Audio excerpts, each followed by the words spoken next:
How did he meet her? Um, they had gone to a coppers picnic. They had a picnic, and she met him there. That's not true. She met him. Um, he had been into the lab off and on, Mm-hmm. and but they went to Did this. she work at Coppers? She worked at coppers and she worked in the lab, but he'd be in and out of the lab. He was some kind of was he electrical engineer or Mm-hmm. something? I Sure. don't know exactly. Yeah. But anyhow, he had been in and out of the lab several times, and she had seen him that way. But they'd gone to this picnic, and he brought her home from the picnic. And she was so excited when she came home, and she says to me, "Mother," she said, "do you see that fellow going up the street with that car?" And I see the car, but I don't see the fella. She says, "Well, I don't know yet, but I think I'm going to marry him." And I said, "What makes you think so?" "Oh," she said, "I love him."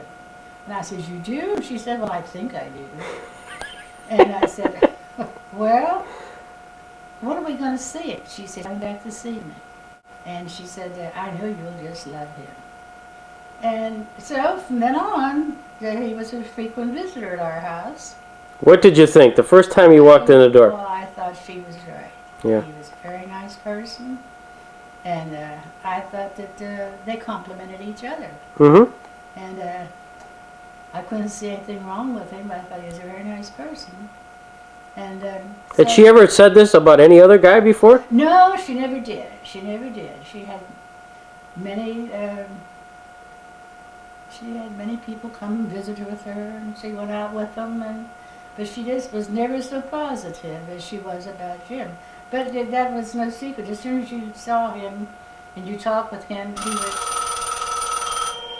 Oh, but where's he going? Oh, he wants to go to the show tomorrow. So here we have Mabel Freshkorn, coming from working at Coppers, working in the lab, and she's smitten by this electrical engineer named Jim Howard, who's a couple years older than her, right? 5, isn't he? 5 years, I not. think he's 5 years old. So he's an experienced guy coming in, old man, coming in, looking at your baby. No, he wasn't an old man. And how long they didn't date very long, did they? Oh, about a year. About a year? About a year. Approximately that. They were in the process of building their house. What was that? Didn't they build a house right away? They started building the house in the spring. Well, how long did he date you before you decided you were the one? Oh, about 3 months. About 3 months.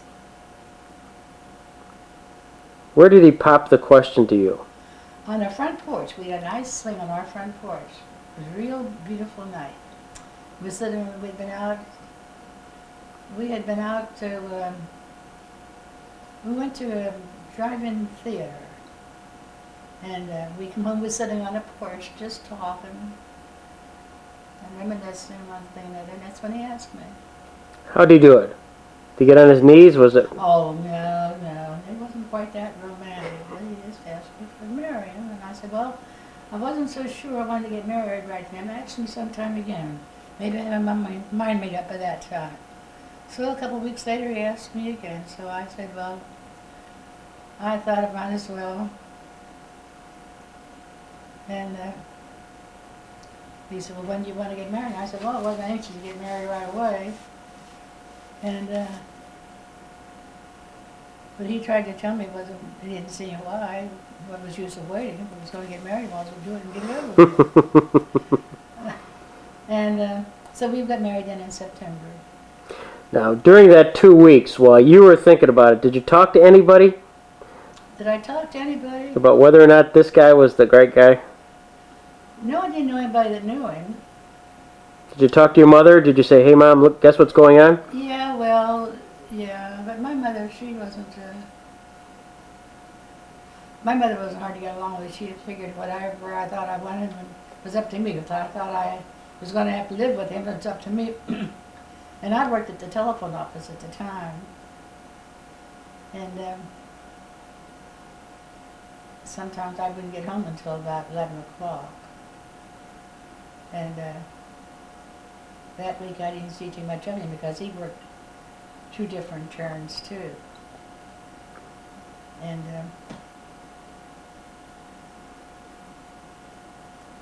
but that Did he ask your dad? well, he talked to my dad about it, and my dad says, well, he said if I was willing to marry him, it was all right with him. He said I was one that had to live with him. So my dad liked him. You liked him, huh? He always liked him. He thought Mike was could do no wrong, and he really liked Mike. He'd come to see us quite just to get to talk to Mike. He went there many nights, just sitting around talking to him, and they worked a lot together too. They, if we want anything done down home, why he'd come up and tell Mike he needed something done. I said okay. If it was in the evening, while I'll be down in the morning or whatever. Real quick to get out and help him do anything he wanted done. But he's also quick to help Mike too in case he needed anything. Yeah. They work good together. They go along real good. Then you got married. Then you got married, right? Oh yeah, we got married on September the 4th. And I think we got a copy of that old announcement. And What was her name? Mike's mother's name? Yes. Pauline. Pauline. I don't think you have that. No. But she died in April after we was married in September. And her family, I don't know anything about them or his family either. What was his dad's name? Jim, What did he do for a living? farmer. A farmer? Mm-hmm. Cattle or? Well, no, he lived on a farm.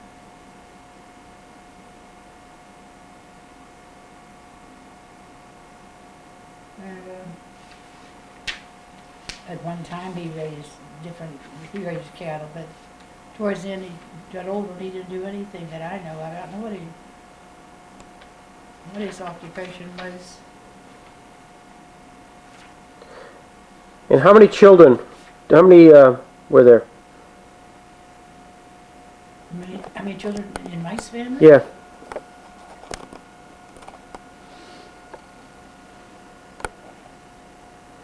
Oh, 5. What's that? Mabel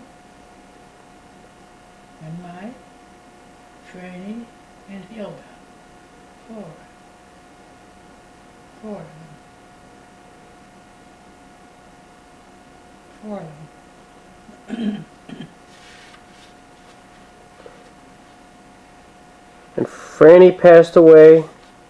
No, Well, Franny's still living. She's still living. She lives in Newcastle. Mabel died oh, that's right. That's right. 2 years ago. And Mabel's children? She had 3, 3 kids. and they all live in Newcastle. Where does Helen and I'm embarrassed. Shirley, where do they fit into? Shirley and Helen belongs to Hilda. They're Hilda's. Have I met any of the other children? Any of No. Mabel's kids? No, I don't think so. Helen and I'm embarrassed. Shirley, where do they fit into? Shirley and Helen belongs to Hilda. They're Hilda's. Have I met any of the other children? Any of No. Mabel's kids? No, I don't think so.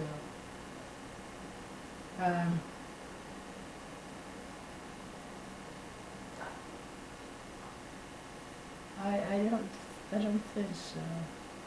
If you did, I don't know when it was. You mean Hilda's children? Yeah. Grace? Well, Hilda only had the 2. This I don't know too much about this family because they, like I said, my mother died in April, and the rest of the family outside of the media family, I didn't know anything about any of them. German? Are they from? They were German, yeah. So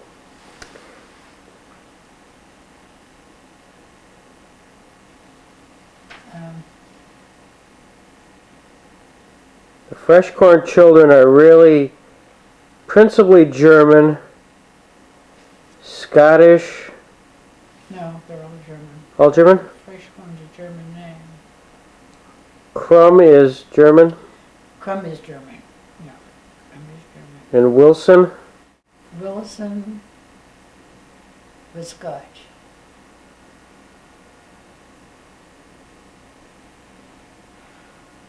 Do we know what Mike's mother's maiden name was? Did you remember that? Oh, his mother's name is Studer. Studer. She, they were German too.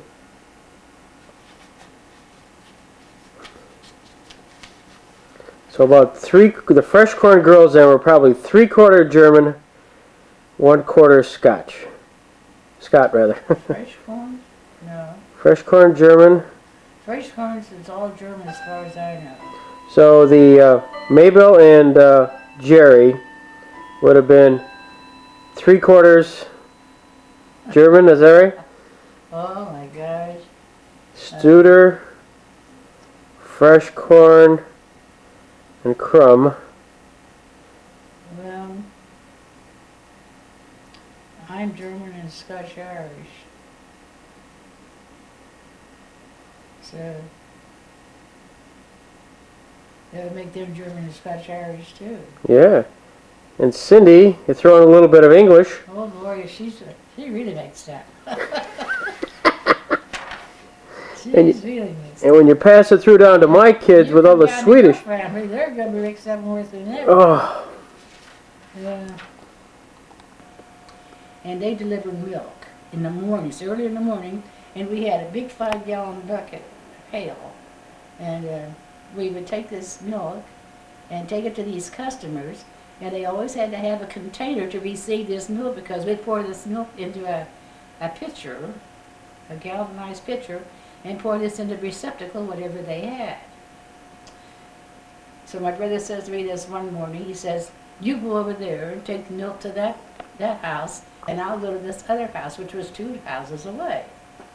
Well, Lord, I went over there, and of all things, somebody pulled a little thing back and looked out, and I could see only an eye. I was scared to death. I was going to run, and I don't know why I didn't. And then the door opened up, and here stood a great big man. Had a robe on, and a big cord around there, and he had a lot of whiskers, and I'm telling you, that scared the life of me. I just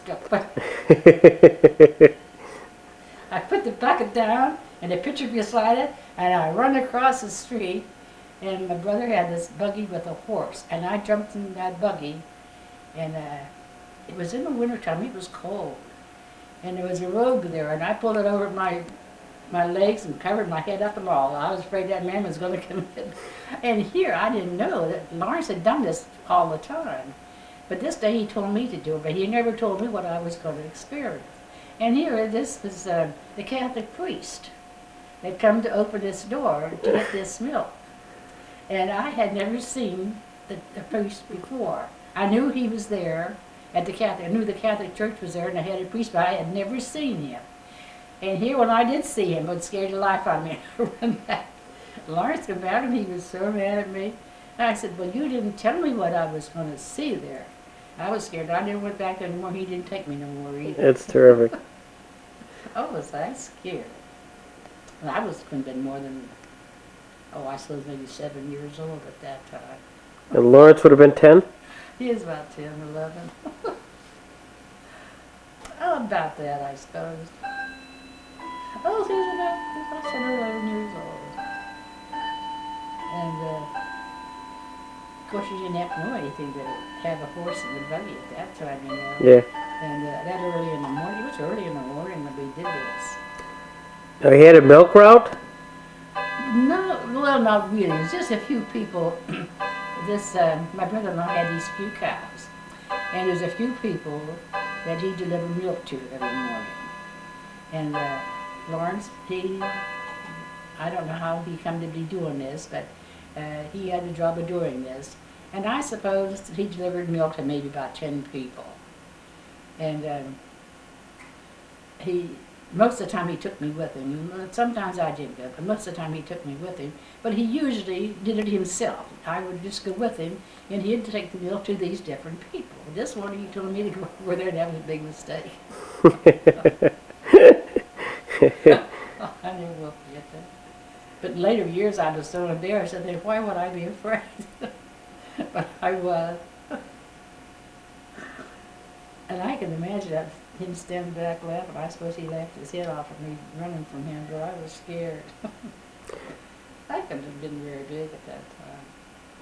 No, you're pretty close to Lawrence in later years? Oh yeah, we was always closest ones in the family, Lawrence and I. We just kind of grew up together, apart from the rest of the family somehow or another. I don't know how it's come, but we did.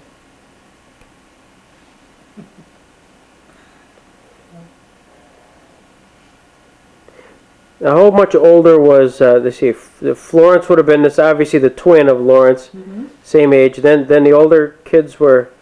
Oh, the next one was my brother. He was the next one to them. He would be 6 years older than him. Yeah, he would be 6 years old.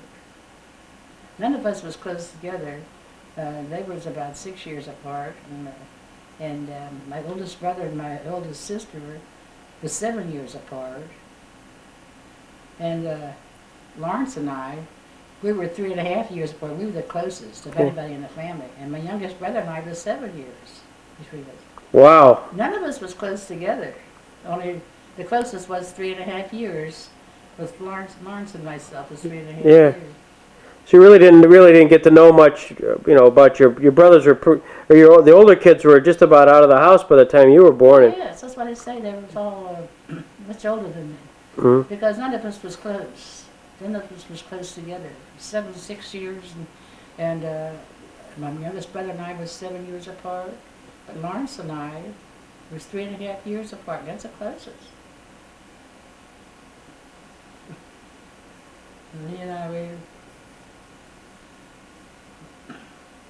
he'd go in the spring of the year, and I'd always have marbles. You know how they... Mm-hmm.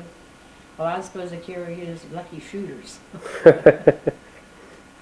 And if I would give him a shooter he asked for, and he didn't do real well with that shooter, then I gave him the wrong one. I don't know why you gave me the wrong one. I gave him what he asked for. But it was always the wrong one if he didn't do well with it. I always had to carry his bag of shooters with me while he played. My kids will not know anything about marbles. How did that work? They don't know anything about marbles? Nope. I can't tell you how it worked. But you start out with these little marbles, and you get all, the more you got out of the ring, you was the winner. You got the most out of the ring. But you'd have to hit the marble with a shooter. Yeah, and then the marbles you got out, the more you got, you was the winner. Then they got sophisticated, and they would use shooters, these glass ones. Mm-hmm. And that was the ultimate when you started doing that, because you're taking their prized possessions. There you go. Oh boy. Then he used to go fly a kite, and I would always have to go with him to fly that kite, because I had to help him with that twine on that reel. Then he decided I was supposed to watch that kite so it didn't break loose, and he'd leave me. Well, it wasn't very long. He didn't come back, and I left too. And if the kite broke loose, he got mad at me. Well, he wasn't there either. So I don't know why he got so mad at me. It was his kite. We used to make kites. Did you ever make a kite? Never did. Never did? Never made a kite, no. Oh, you just clear everything off the table, and if the kite is a big one, you did it on the floor. Mm-hmm. And you had these sticks, and you got yourself a big, if you're lucky, you got a big piece of paper from the butcher shop to make your kite. And if you didn't use desperate, you just used newspaper. Mm-hmm. Then you took this kite out on a hillside someplace, and you flew it. Well, we worked with lots of dollars on making them kites, Lawrence and I. Cleared the table, well, finally cleared the kitchen. Everybody left the kitchen because there was a room in there for them. That's terrific. Only us and the kites.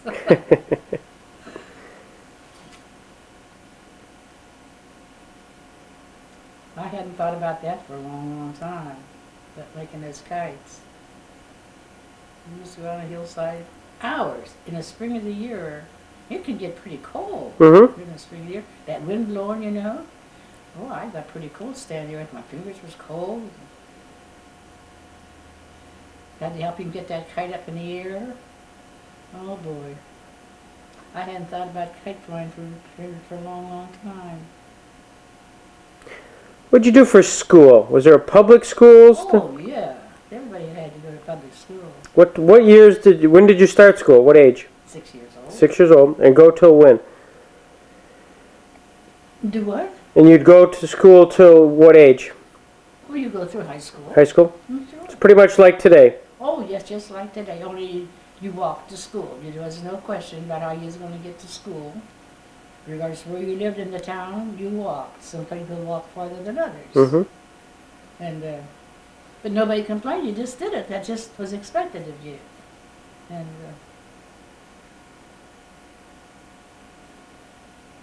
there's no problem going to school.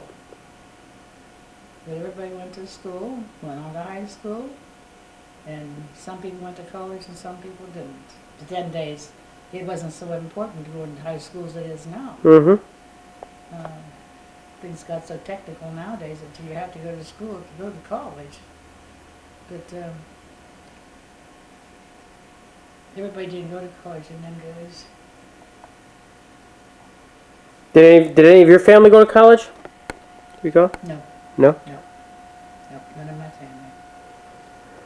Because there was such an age difference, did you keep up with your older siblings at all after you got married? Did you keep track of them? Well, yeah. We all lived around. They're around the same place. Mm-hmm. Down the valley, they never stood very far apart. We always lived in the same area. Right. Oh. We never had any reason to live any place else. Mm-hmm. Because we lived in an industrial area. Mm-hmm. And there was always work of some description all the time.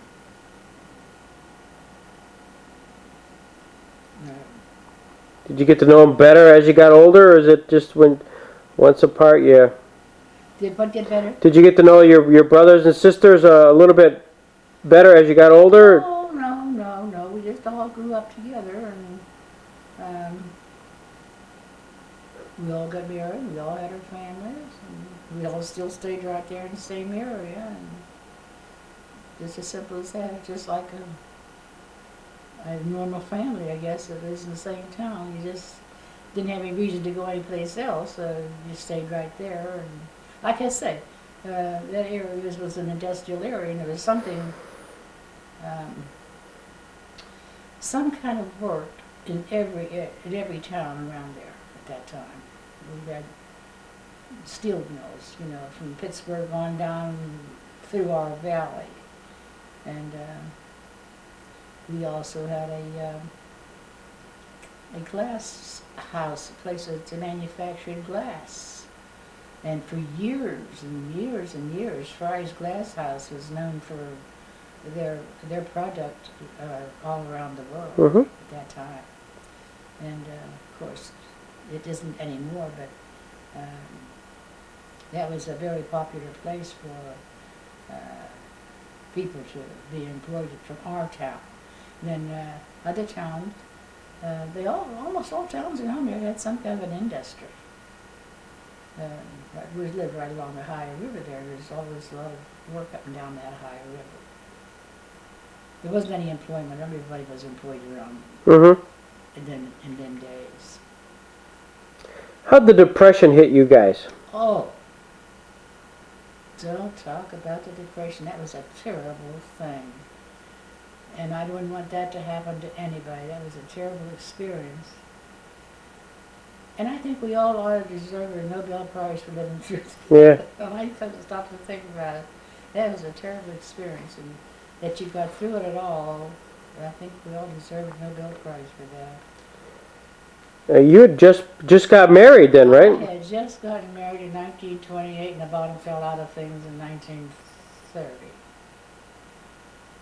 Did you have work during that time? Were you?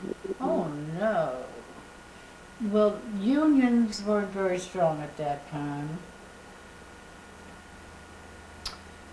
and all the mills was trying to organize for the unions. In 1931 and 32, the steel mills all started to try to organize to the union. And that was a very terrible time, too, because there was a lot of violence during this particular time. And, of course, at that time, we didn't live in town. We lived out of town because work wasn't very good at that time. That was that time Roosevelt became president. And things was pretty slow. And the Depression was real. There was no two ways about that. So we lived out of town. And boy, we didn't go no place. We didn't have any means of getting any place. We just stuck out there. And maybe Mike would get maybe 1 or 2 days a week. Maybe he wouldn't get any, but he had to go clear from there to Ambridge, which was, I would say 18 or 20 miles. Now that's Armco? At that time, there was Bang Chalfont. But at that time, you had to go put in an appearance to see if you got a day's work that day. Sometimes you would be lucky enough to get a day's work, and sometimes you wouldn't. And they didn't get much an hour at that time, too. You must remember that. And that was quite a hardship, but we stuck it out. And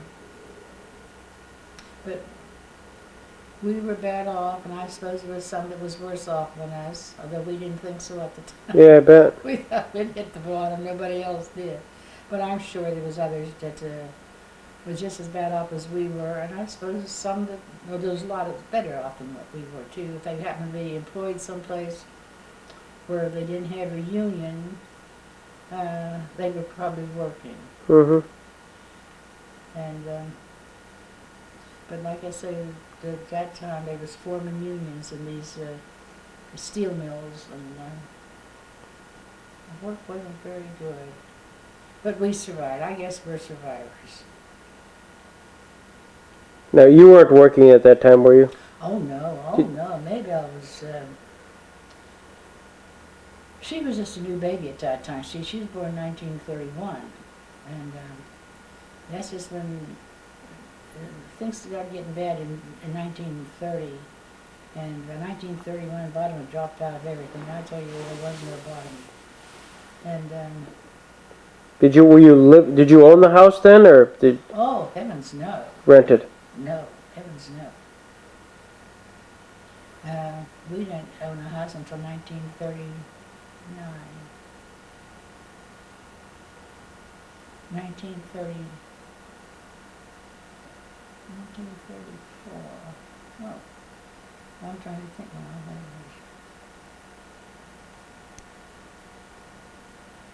It must have been about 1939. I think when we bought our house up on Madison Street. And we had just been caught and started to crawl back out of this depression. That's right after the depression. And then we had a recession. Hmm. And just about the time you thought you had everything taken care of, it was on your way up, then this recession come along, you know, and made you realize that you weren't going as fast as you thought you were. But we finally survived that, and then things started getting better. So, and, you know, you get married for so many years, a lot of things happen that you kind of forget about Yeah. as the years go by. But, we're survivors. Mike worked at Armco for a long period of time, didn't he? He worked there from 1926 until, he worked there from 1926 until 19, I retired in 70, he was in 69 when he retired. So And he worked from 1926 to 69 up there. And he was of an age where he sort of missed both wars, right? Yes, he wasn't. Yeah, he wasn't old enough. He was just a kid in World War I, and I was too. And then World War I and World War II, he was working in a steel mill, Mm-hmm. and he had 2 dependents besides me. I guess I would be counted as 3 dependents. They gave you an exemption? Or, Yes. If it would have lasted any longer, they would probably have taken him. yeah. But they was taking people with no children, or people with maybe just one, and they hadn't got around to with the further 2 until the war was over. But they probably would have taken him if the war would have lasted a little bit longer. Mm-hmm. Now, did Lawrence go into World War One? Did any of your brothers or sisters go? No, they was all too young. And then through World War II, I don't know, Lawrence was too old, or he's working defense plant. Maybe that was it. I don't remember. He missed it. But nobody else was eligible. Mm-hmm. Were you guys Republicans or Democrats? Democrat. Democrat? Was the whole area pretty much Democrat? I mean, where I live? Yeah. Oh no, it was mixed. Mixed? Oh yeah. I was a Democrat because I didn't know any better. Yeah. And Mike was a Democrat because you were a Democrat? I don't know, I guess I never discussed that. I suppose he's Democrat because he wanted to be. I don't know. I was just a Democrat because my father was. You mentioned about the steel mills and the violence of it. Did you guys ever meet John L. Lewis? Did you?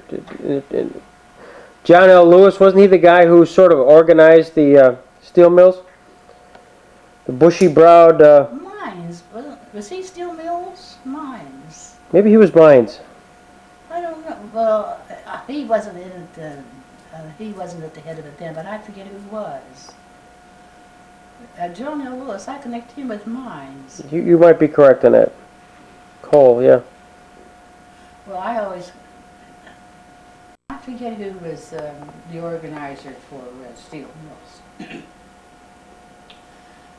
But oh, that was violent. That was terrible. Did you know anybody got hurt in those things?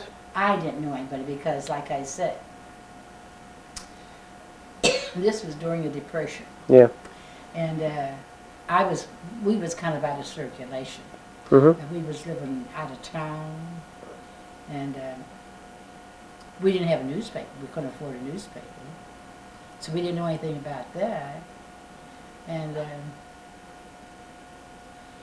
we did have a radio, a small little radio. We could hear things on the radio. That's about our extent of knowing the communication, what was going on in the world.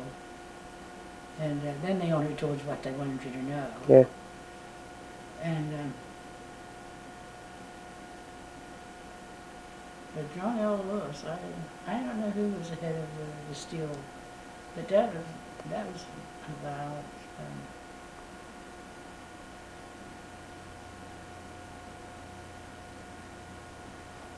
Send all these people in from different towns that didn't even belong in the area, and that's what caused all the violence. All that stuff.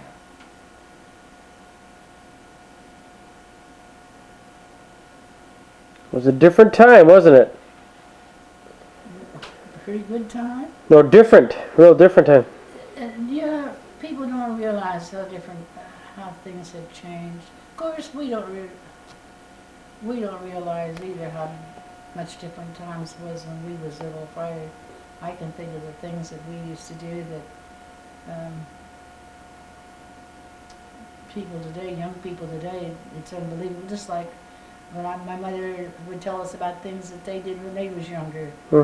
To me, that was unbelievable. So I can understand the children today, if I would tell them some of the things that we did, it would be unbelievable to them. For example, like what? Things have changed so drastically, like shopping, for instance.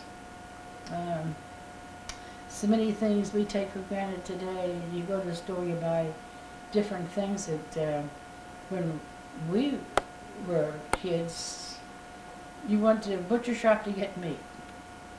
You went to a grocery store to get groceries. And it was maybe 2 or 3 blocks apart. And you went to a store and you stand there and wait your turn to get waited on. Somebody goes and gets you your groceries. You might be in the grocery store for an hour or so. Yeah. And they didn't have enough clerks to serve all these people. Some people would just get groceries maybe once a week.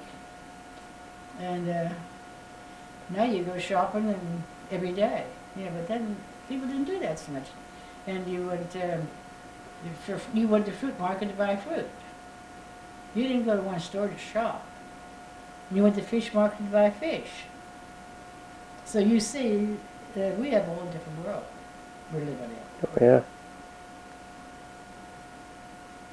Oh, you went to the bakery to get your bread and your pastries or whatever you buy, cookies. So, grocery store for groceries, meat for meat, and fish market for fish, fruit market for fruit. Now you have them all in one store. Do you recall your first car when you got married?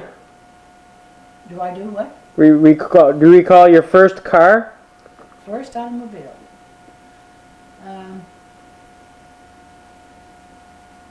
You mean a new one? Well, yeah. Or an old one? Or an old one. Huh? Well, when we first got married, he had an old Model T. He traded it on Pontiac, was worse than his Model T. Then he decided, well, we better buy a new one. So we bought this new one. I think that's the first new car he ever had. What kind of car was that? It was a Ford. Ford? Yeah. And it was nice. But things are so much different now than what they was. But I think that's someday the younger generation is going to be telling the newer generations about how stuff they had it too. How they had to drive their own car to the airport. Get it. Now they have their airplane in their own backyard. So That's right. We used to be able to hear a noise and everybody go out and look up in the sky and see an airplane. Now kids don't think anything about when they hear a plane going over. Where everybody threw open the doors and opened their windows, looked up in the air when the airplane went over. Now it's a common occurrence. Just things like that that kids today don't realize that we don't always have these things. You remember your first television? Oh, yeah. Sure. I remember our first radio.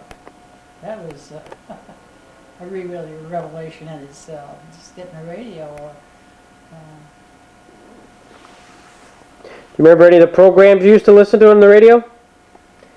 Oh, sure. I remember listen to certain. My dad used to sit down in front of the television and listen to the ball games and put down his scores. He had his own little score sheet he made, you know. And he knew everybody was coming up to bat, and what they was going to do, and what they did do, and how many runs they made. Well, he'd sit there by that radio. You'd think he was seeing what was going on. Well, you couldn't move him for nothing. He really enjoyed ball games on on radio. He'd sit there by the hour. Did they have the serials as far as the radio? You know the You mean television serials? yeah, but on the radio like the Amos and Andy, was that the radio program or the Sure. Shadow? Sure. But we had so many things to do. We didn't have time to listen to the radio. You had to be. We were still having things. We have automatic washers now, and you don't make jelly, or we used to make our own jelly. And all that. We don't do that anymore. So we didn't have as much time as we have now. But other things have changed so much. Everything is automatic now, and you can put your clothes in the washer and go to bed and dry them the next day if you want to. Yeah. But things have changed so much. Well, I guess that's the way of life.